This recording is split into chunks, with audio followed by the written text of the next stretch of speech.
On n'a pas pour habitude d'être en retard, donc on va commencer. Dès que la technique nous dit que c'est bon, on y va. Ok. Bonjour à tous, merci d'être avec nous pour cette conférence autour du Smart Building. On va prendre une demi-heure pour vous faire un retour d'expérience et qu'on va partager avec Claire Schumacher de Grand Lyon Habitat et Philippe Boursier de Drias. On va avoir une approche assez, on va essayer, pratique et pédagogue sur le projet qu'on suit actuellement. Peut-être pour commencer, je vais laisser la parole à Claire qui va remettre en perspective le projet Smart Building de Grand Lyon Habitat dans une échelle de temps et peut-être techniquement aussi ce que vous aviez initié avant qu'on vienne sur ce projet. Alors oui, au niveau de Grand Lyon Habitat, tout a commencé, on va dire, en 2011 avec la mise en place d'une base technique patrimoine qui nous a permis déjà de savoir sur toutes nos résidences et nos logements si on était en chauffage collectif, en chauffage individuel, d'avoir un certain nombre de données sur nos chaufferies collectives.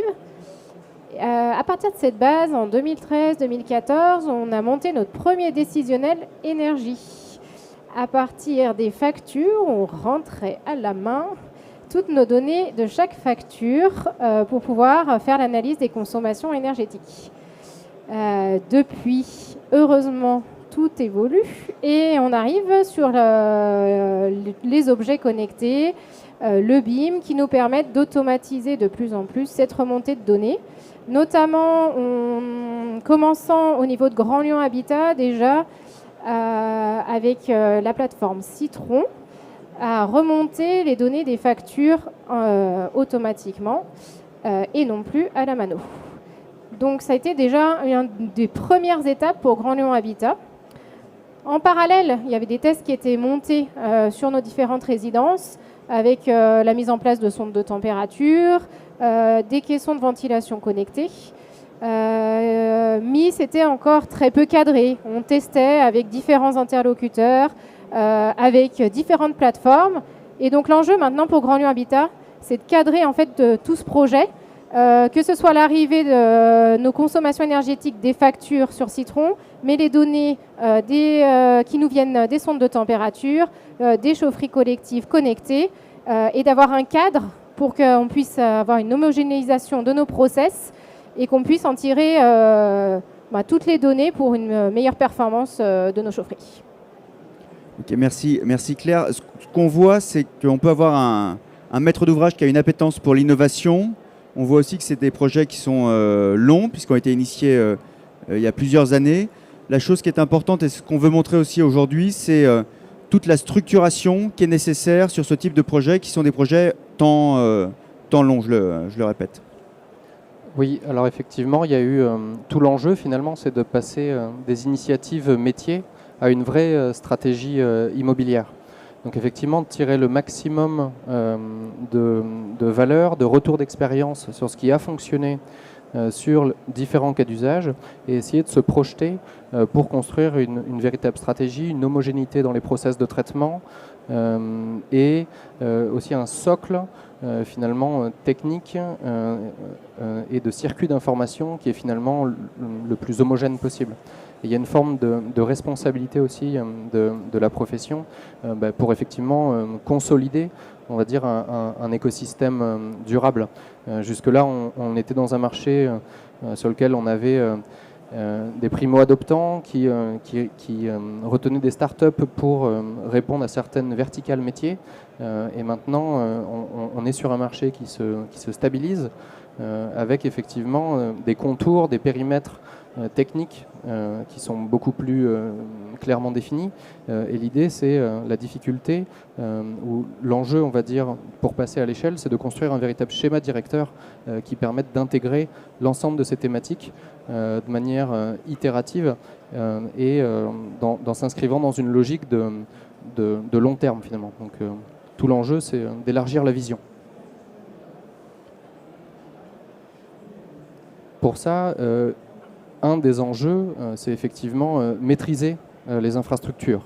Quand on était sur des logiques verticales, on avait des architectures de remontée de données qui étaient propres à certains cas d'usage pour la télésurveillance des ascenseurs, pour la télégestion des chaufferies, pour la télésurveillance des VMC. L'idée, c'est que l'étude de l'opportunité de cette mutualisation de l'infrastructure est un vrai enjeu pour garder la maîtrise. Effectivement, on dit que la donnée devient le quatrième fluide de vos bâtiments. Et effectivement, c'est un vrai enjeu pour maîtriser, d'une part, ne pas être dépossédé de ces solutions, d'une part par rapport aux risques effectivement liés à la cybersécurité. Donc l'idée, c'est d'impliquer le plus tôt possible dans la conception les RSSI, les références sécurité des systèmes d'information pour maîtriser effectivement ce risque. Et il y a également une logique effectivement de coût pour éviter de payer des coûts d'abonnement associés liés à la télésurveillance, à la connectivité de chaque métier. Donc passer d'une approche verticale à une approche horizontale. Donc c'est vraiment ça l'objet finalement des réflexions et l'intérêt de construire un vrai schéma directeur. C'est ce qu'on voit sur le schéma là, qui est illustré en bas à droite, c'est que les losanges noirs, c'est l'infrastructure, le hardware, et après on peut déployer des solutions soft au-dessus et être relativement autonome dans les choix qu'on peut faire. Oui, tout à fait. L'idée, c'est de ne pas doubler les points. On n'a pas une mesure de température qui est utilisée pour l'optimisation de la chaufferie, puis une autre sonde de température qui sert pour l'individualisation des frais de chauffage. L'idée, c'est d'avoir une vraie réflexion, de dire les points n'ont pas à être doublés. Mais on remonte sur une infrastructure commune et derrière on déploie des services qui répondent à des cas d'usage et de façon la plus itérative possible.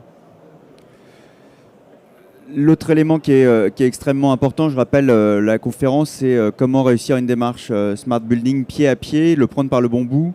Ce qu'il ne faut jamais oublier, c'est que ce n'est pas uniquement de la technique, mais c'est aussi des hommes, parce que quelle que soit la donnée qu'on remonte, ce qui est important, c'est qu'on l'analyse. Et la valeur de cette donnée, elle n'a de valeur que si elle est analysée.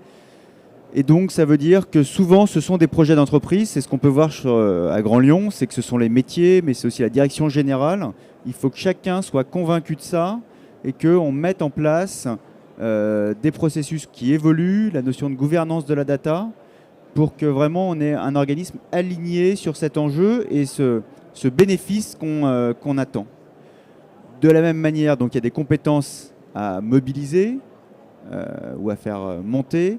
Et l'autre chose, c'est qu'il faut penser en interne, chez le maître d'ouvrage, mais il faut penser à tout l'écosystème. C'est-à-dire les prestataires qui sont déjà en place, les exploitants, il faut aussi les intégrer dans cette démarche parce qu'ils interviennent sur le patrimoine, ils ont déjà des initiatives, ils ont pris des initiatives et il faut s'assurer que le cap qui est fixé, il soit fixé ensemble.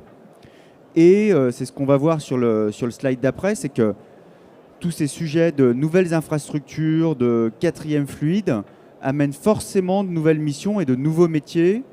Le premier, c'est celui qu'on est en train d'évoquer aujourd'hui, c'est la vision stratégique. Où est-ce que l'on va et quelles sont les étapes intermédiaires. Le deuxième, c'est forcément le sujet de déploiement de l'infrastructure.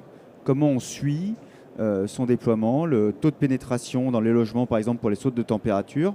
Il y a tout un process de suivi de chantier comme une opération de réhabilitation traditionnelle.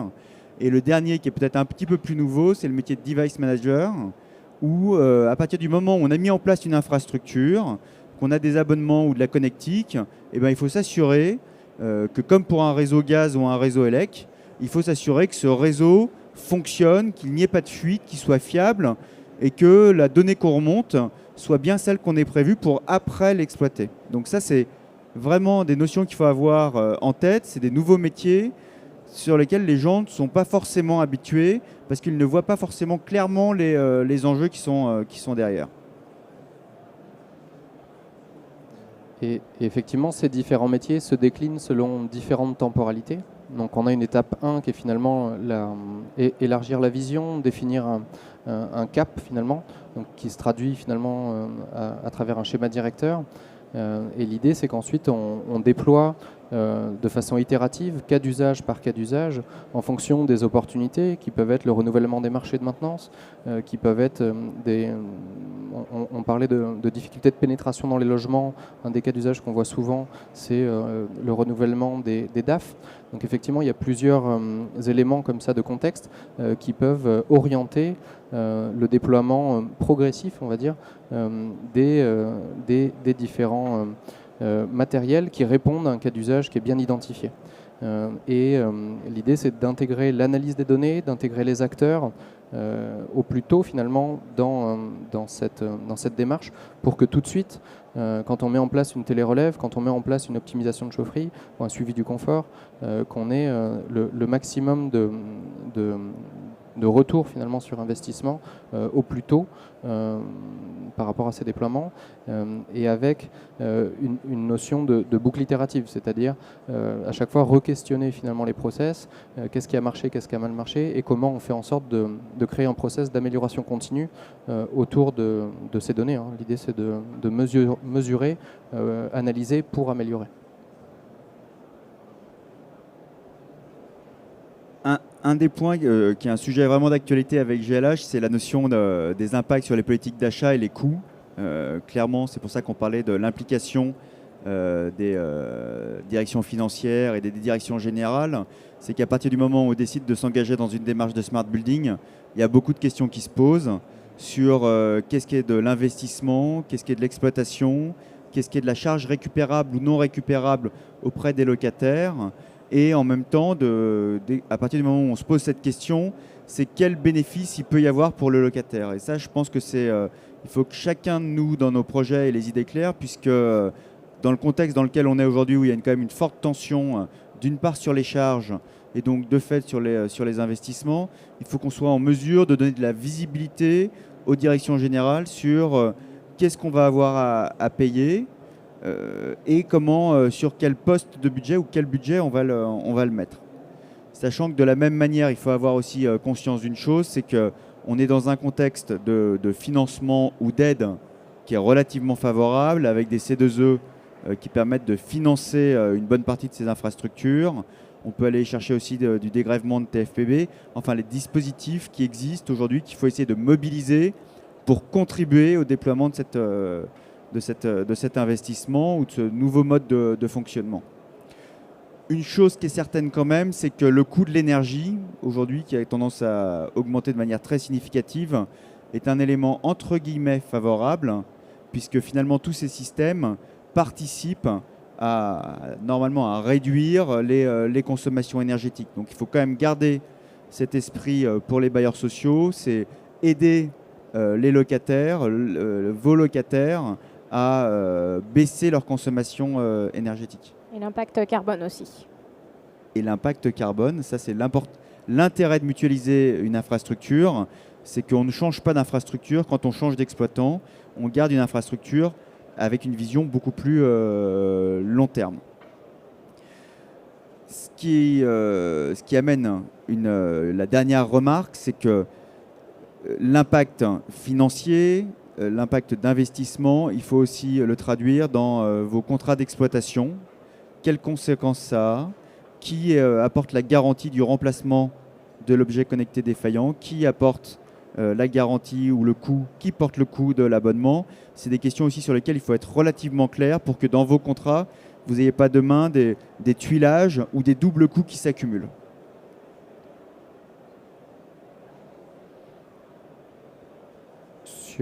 Sur la conclusion, effectivement, donc, ce qui nous guide un peu tous dans ce schéma, c'est effectivement la pérennité des systèmes. Quand on était sur un démonstrateur, on va dire que l'enjeu était plus minime. Maintenant, quand on cherche à déployer, on cherche à généraliser finalement des solutions techniques, des process, la notion de pérennité est essentielle, de rationnement aussi, de dire une forme de frugalité finalement par rapport à ces déploiements, de se dire pourquoi, quel est le retour, est-ce que si je diminue l'échantillonnage, j'arrive à créer le même niveau de service. Et donc c'est une vraie réflexion justement pour la définition de cette stratégie. Et après l'idée aussi, c'est que derrière, il va y avoir des hommes, autant en interne, qui vont participer finalement à l'analyse de ces données. Chez les exploitants, effectivement, l'idée c'est quand on génère une alerte, elle puisse être traitée et in fine améliorer la qualité de service. Et effectivement, cette donnée, il faut qu'elle soit absorbable par les différentes organisations. Donc là aussi, entre guillemets, il faut anticiper en amont cette notion effectivement de volume de données, de routage automatique de cette donnée et d'aller jusqu'aux acteurs qui ont besoin d'agir finalement par rapport à ces informations. Après, il y a l'enjeu de cadrer en fait nos achats, la stratégie. Et en même temps, il ne faut pas s'interdire de tester, puisque c'est quand même que de l'innovation. Et dans ce cadre, Grand Habitat, on est plutôt sur l'action d'écrire une charte pour qu'on essaye au mieux d'homogénéiser l'ensemble de nos objets connectés, mais sans se dire non, on ne teste plus, maintenant on a cadré, c'est fini, c'est que des sondes de température, mais on n'ira pas vers la qualité de l'air ou quoi que ce soit. Voilà, c'est ne pas s'empêcher d'aller plus loin, mais en cadrant tout de même pour homogénéiser les processus et en n'oubliant jamais la remontée de la donnée. Oui, c'est maintenir cette volonté de continuer à innover, parce qu'il ne faut pas oublier qu'il y a quand même une effervescence globalement sur le marché de beaucoup de solutions qui se créent, qui trouvent leur marché et qui apportent vraiment une plus-value. Donc il ne faut pas se l'interdire et en même temps se dire qu'on agit dans une perspective de mutualiser, d'avoir un espèce de schéma directeur qui guide les intérêts de l'Office. Juste peut-être aussi par rapport à ce qu'on vient de vous dire sur ces premiers pas, il faut être relativement humble, puisque sur le projet de Grand Lyon Habitat, on a déjà bien avancé, mais on voulait partager avec vous toutes les réflexions et les points sur lesquels on échange. Je pense que sur ce slide, c'est assez important d'avoir ce qui doit vous guider dans la manière dont vous abordez un projet, quel qu'il soit, en matière d'innovation. La pérennité, ce qu'a dit Philippe, est très importante. Et n'oubliez jamais que le digital est au service de votre stratégie et ce n'est pas l'inverse. Et je pense que ça, c'est vraiment quelque chose qu'il faut absolument retenir. Oui, c'est un message important, effectivement. On ne part pas des solutions techniques, on part des besoins. Et effectivement, c'est à quoi on cherche à répondre comme cas d'usage. Donc tout l'intérêt aussi, toute la démarche, c'est on part des besoins métiers, on part des cas d'usage, et quelle est la meilleure solution technique pour y répondre. Et pas je veux telle solution, comment je la déploie au sein de mon office. Ok, merci à tous, merci Philippe, merci Claire pour cette table ronde. On vous souhaite une bonne fin de journée à tous. Merci. Merci. Bonne soirée.